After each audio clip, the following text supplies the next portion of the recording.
Hello, my name is Eric,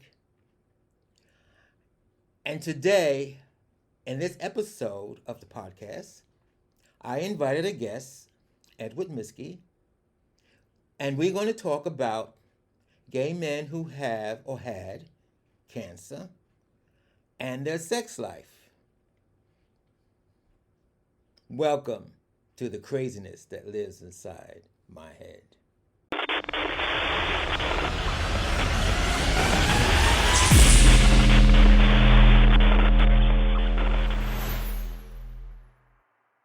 The way we're going to start off is I would like for you to introduce yourself to my audience.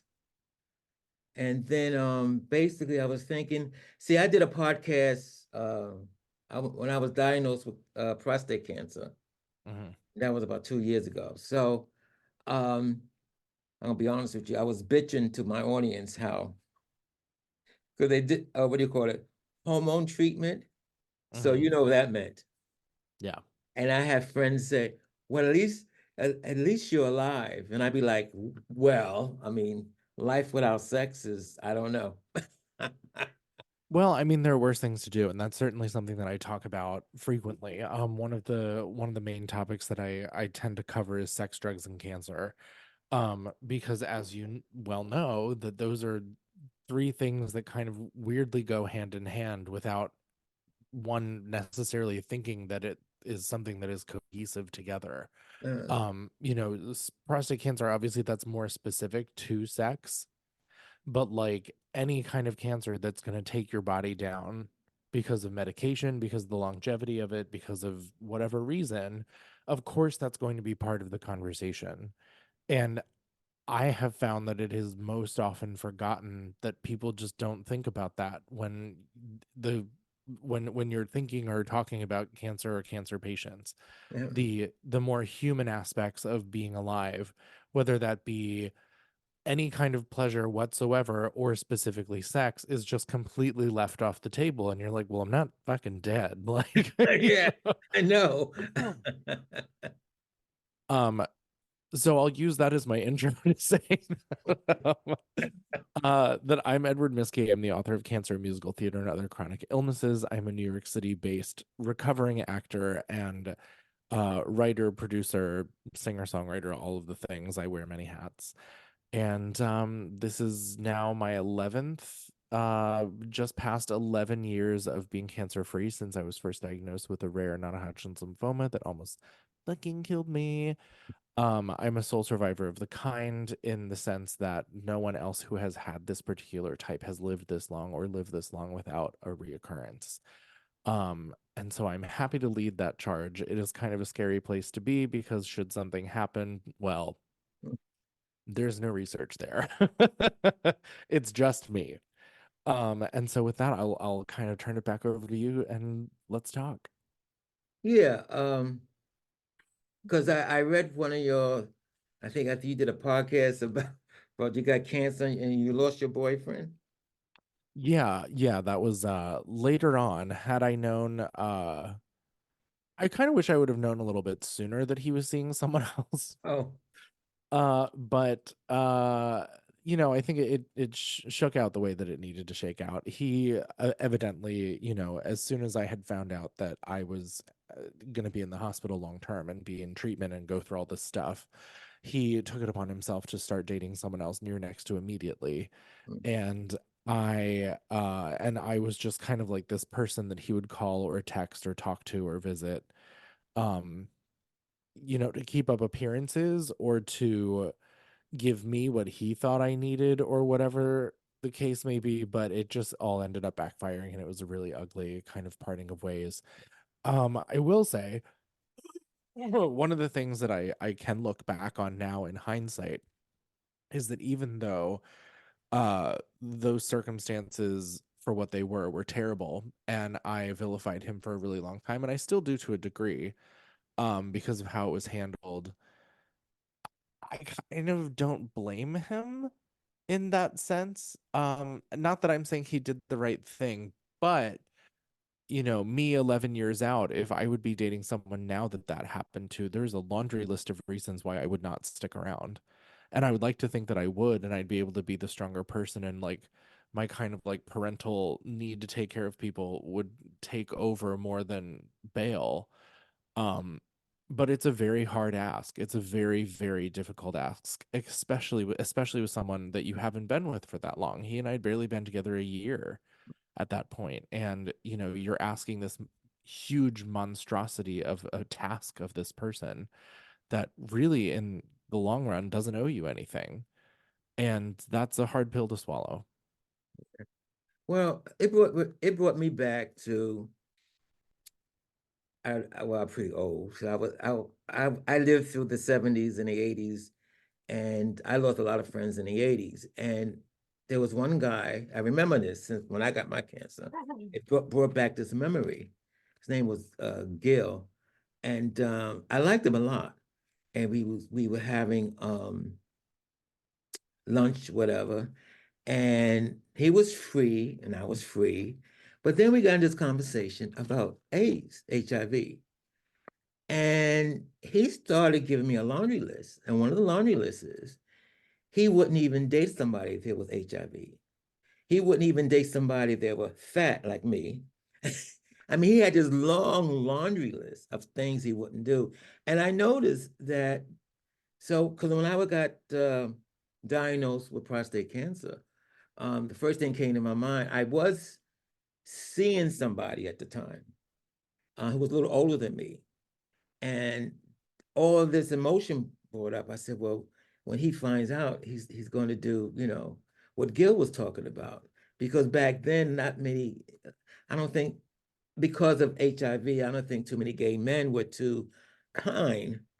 It's like they wanted to distance themselves. Anybody got cancer, Of which course. HIV had that other cancer, they want to distance themselves. They don't want to, So, Well, I think that's also something that anyone who, well, I don't want to speak for everyone, but for me personally, when I was diagnosed, the first thing I thought was, oh my God, I'm going to be the sick person.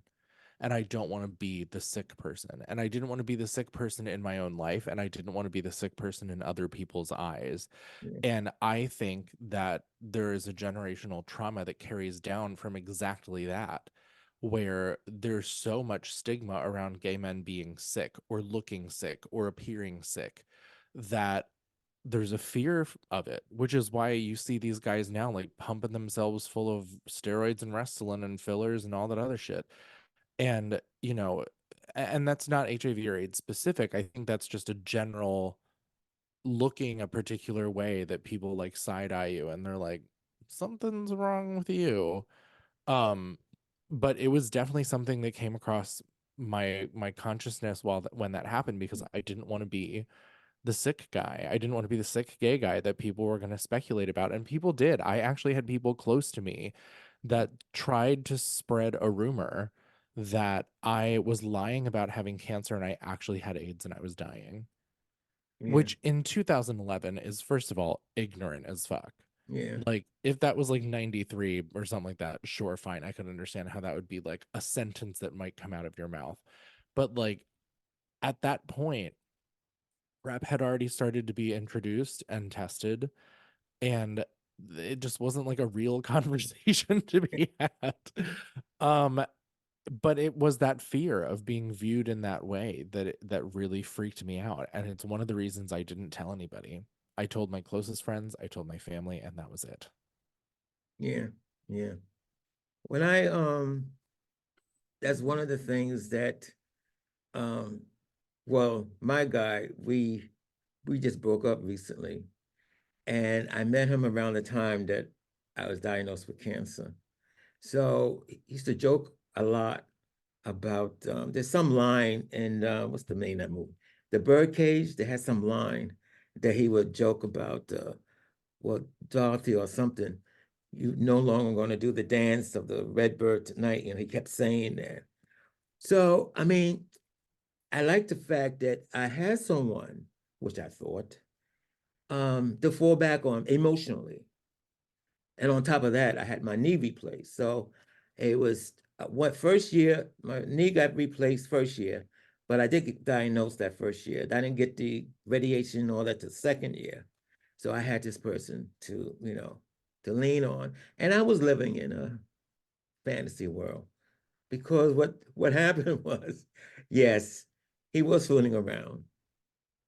Well, but here's the thing though. I would hesitate to say that it was a bad thing for you to be living in a fantasy world because I was too. I was kind of trying to blow past the present of what was I was experiencing, and in my mind I was creating this life for the two of us together after the fact. Yeah, And it's what I needed. It's what I psychologically needed during those times where I was like laid up in a hospital room for 10 days at a time or more, being pumped full of drugs. It is what I needed to survive. right, And your brain is very smart. Your brain will always do what it needs to survive.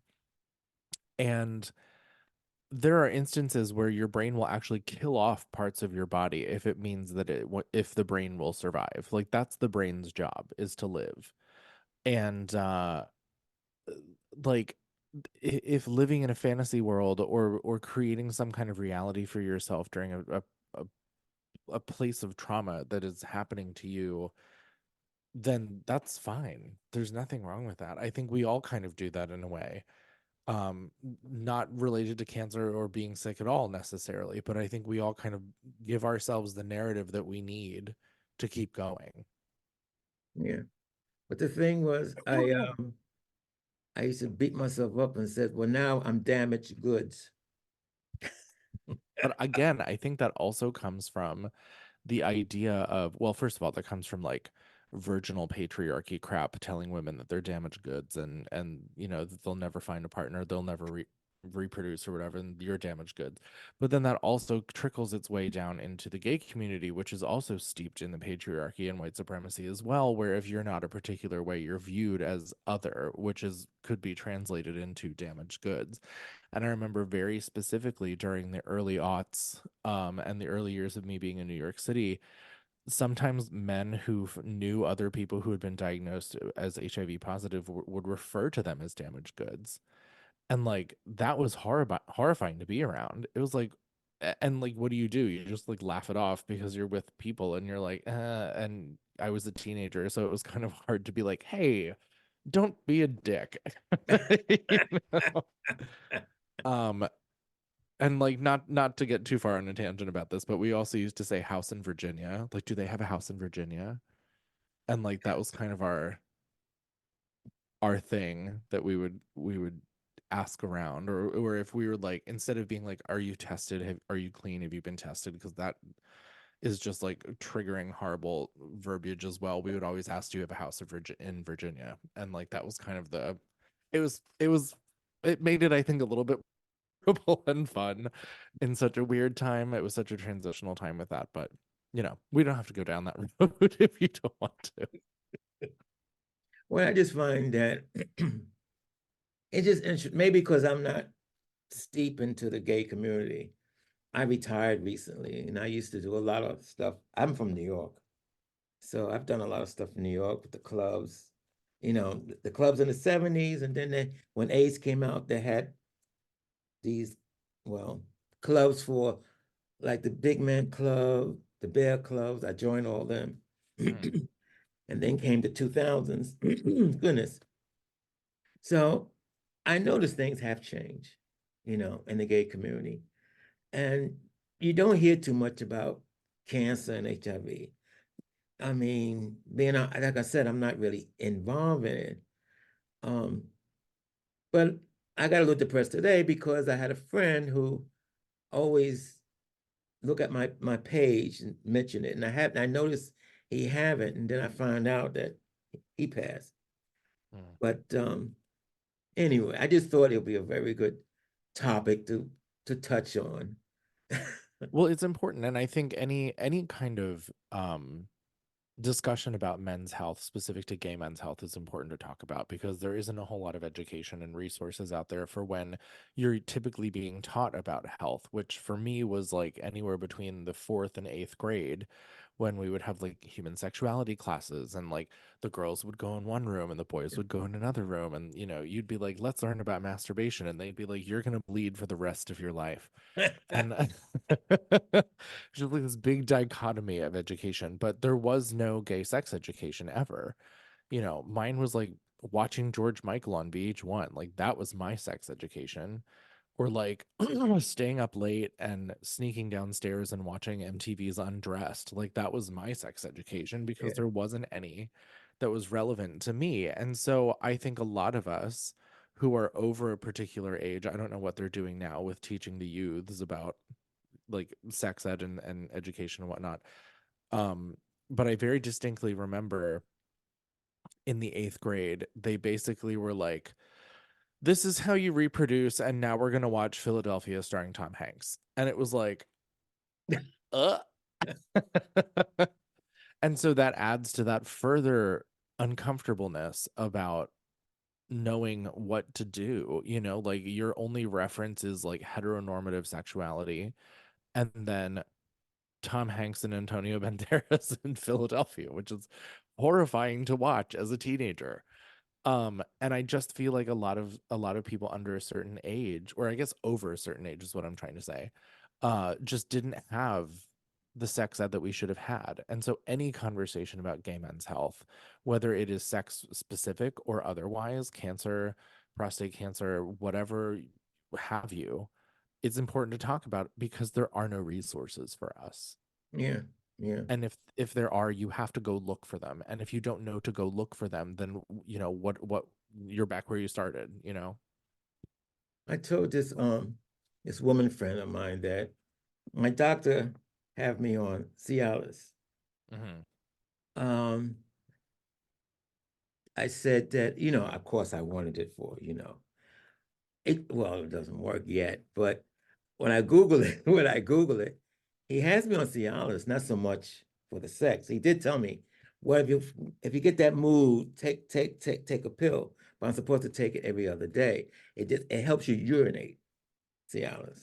Oh, interesting. I didn't know That's what that. that's what he told me because he asked me was I still taking it. And I said, yeah. He said, well, how's your urination? Because that's supposed to help you. I So, did not know that. well, Interesting.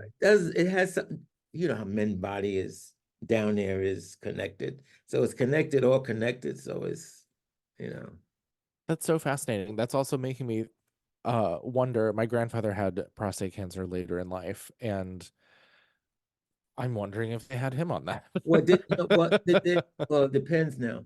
Did they, because my dad had it and they caught his in time, but my dad opted to have it removed, his Hmm. prostate. See, I still have my prostate. Right. My problem right now, there was this, well, I saw my urologist. She's what you call a PA something. She's not my doctor, she's his assistant.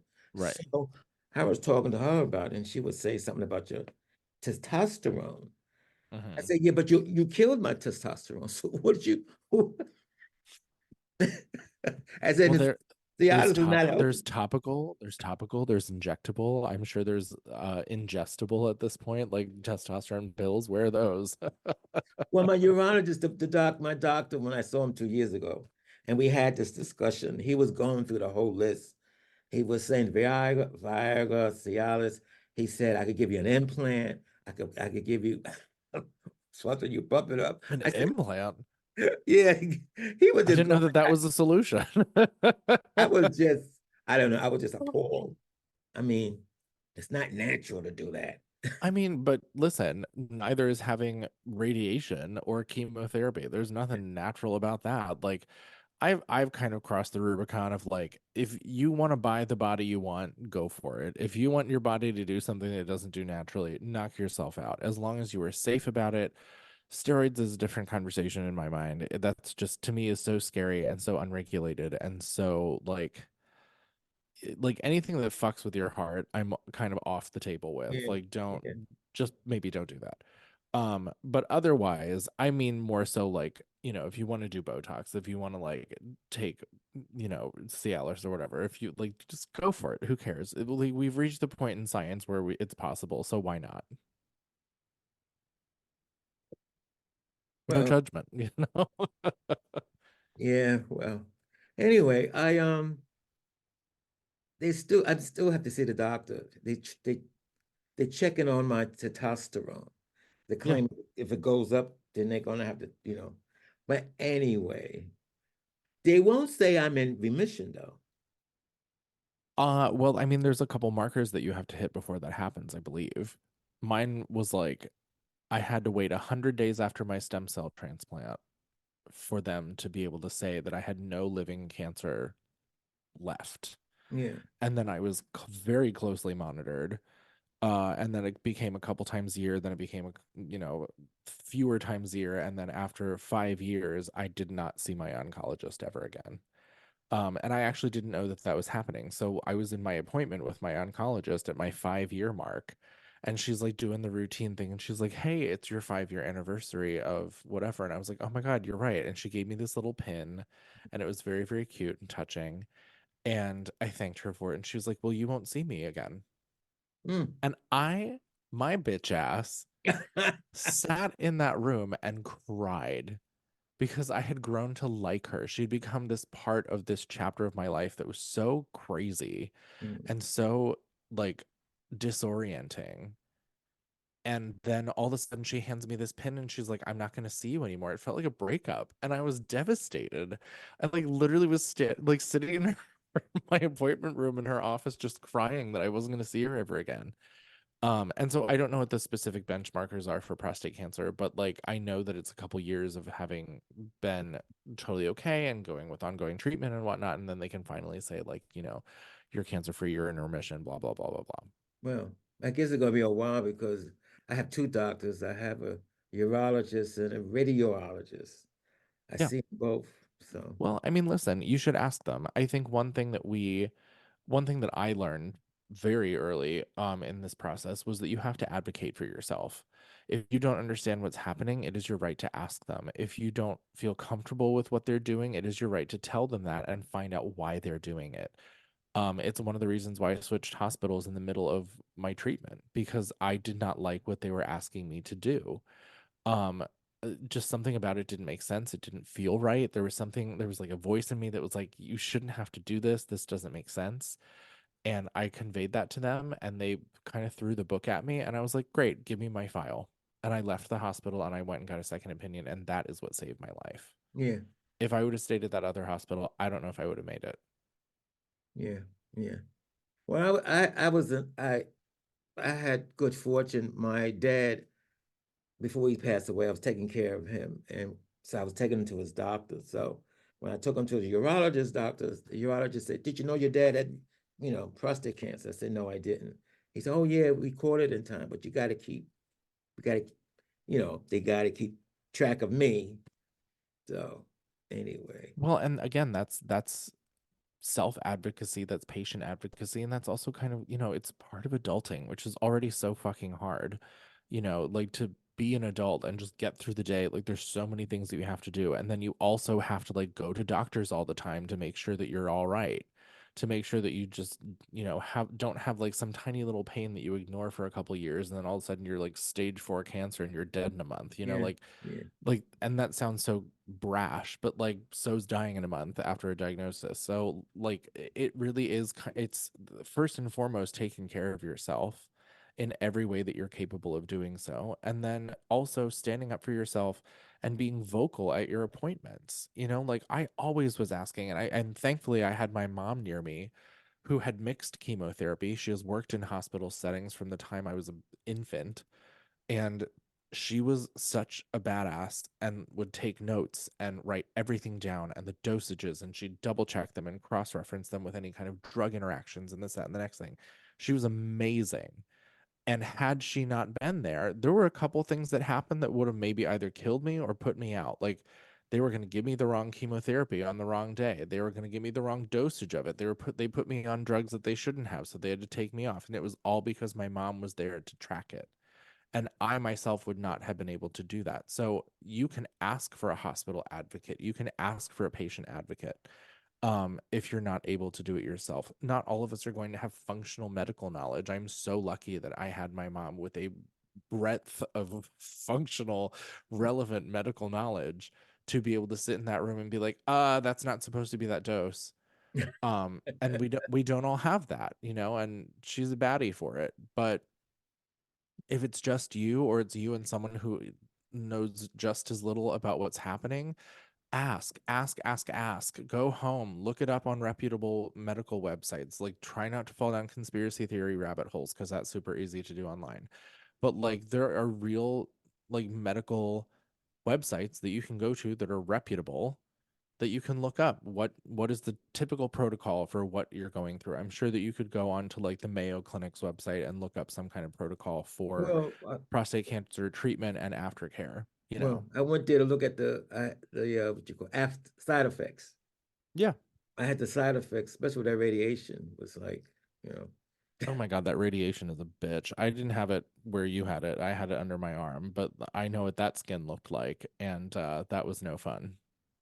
well, put it this way, you know what the prostate is, so I sure do. and that and I had it in that I area, am acutely aware of where it is. and I just recently, because I told my radiologist doctor, so now I have a little side effects, which really pissed me off. But what can you do? I'm getting back to what I tell you. My friends said, "Well, you happy to be alive?" I said, "Yeah, but there's more to life than just being alive, in my opinion." Right. Well, and also that's kind of up to you. Like, you are alive, and so what do you do with that? Um, that was one of the things that got me through entirely, because I refused, like I said before, to be a sick person. I refused. I didn't want to be one, and so I raged against that as hard as I could, to my not benefit. Like, I talk a lot about how I drank my way through cancer and I fucked my way through cancer, and I just did absolutely everything I possibly could to sabotage myself. But in my mind, it wasn't sabotaging. It was me trying to be normal. It was me trying to be like, this isn't real and it's not happening. Even though I knew it was, I was obviously in the hospital and conscious of what was going on, but I would go and do things to feel like a human. And yes, they were self-destructive, and that is not by any means what I'm saying you should go do. But, you know, all of those decisions were in my hands, and I could have instead, gone to a yoga class, walked through the park instead of getting shit faced at 4 in the afternoon. Like, it's up to you. And when you're in that recovery mode, when you're especially in the aftercare mode where you have to be so delicate with yourself, you really do have to make a daily decision, sometimes multiple times a day decision, with and for yourself, that you're going to do life as big as you can that day. And if that's just walking down the street to get, a coffee and coming back, and that's all you can do, that's better than sitting in a fucking lazy boy, rotting your brain watching television. Like, that's, I like, the first month of me being out of the hospital, it was so hard to just walk down the street, but we had to do it, because otherwise the other option is that I just stayed atrophied in bed and miserable for the rest of my life, and nobody wants that. So it was very much like, again, thankfully I had my parents there to help me and motivate me to get the fuck up. But I would spend all day in bed if I could. Mm. But, my parents came over, my dad would cook for me, my mom would be like, get up, and we'd go outside and we'd walk over to the river, and we would sit and watch people run by, which pissed me off because I wasn't strong enough to run. Although there's plenty of eye candy in the running department. Um, but it was a daily decision that I had to make, and I didn't always want to make it, and it wasn't comfortable to make a lot of the times, and it sucked, because it also was a reminder of what I couldn't do, going and seeing all those people running down the river. Well, I used to be an athlete when I was a teenager, and I was very a gym goer, 2-3 hours a day. And then to be able to see people who were still doing that, and here I am, skin and bones, and like skin hanging off of me, sitting on a park bench, feeling like shit. I didn't want to go do it, but I had to, because the other option wasn't really all that appealing. Well, I was told, I was complaining to my urologist how that hormone make you gain weight. I gained like 70 pounds. Mhm. And she said, "Are you working out?" And I said, no, because I used to go to the gym too. I said, no. She said, well, the problem is you got to build up your testosterone. You got to go to the gym.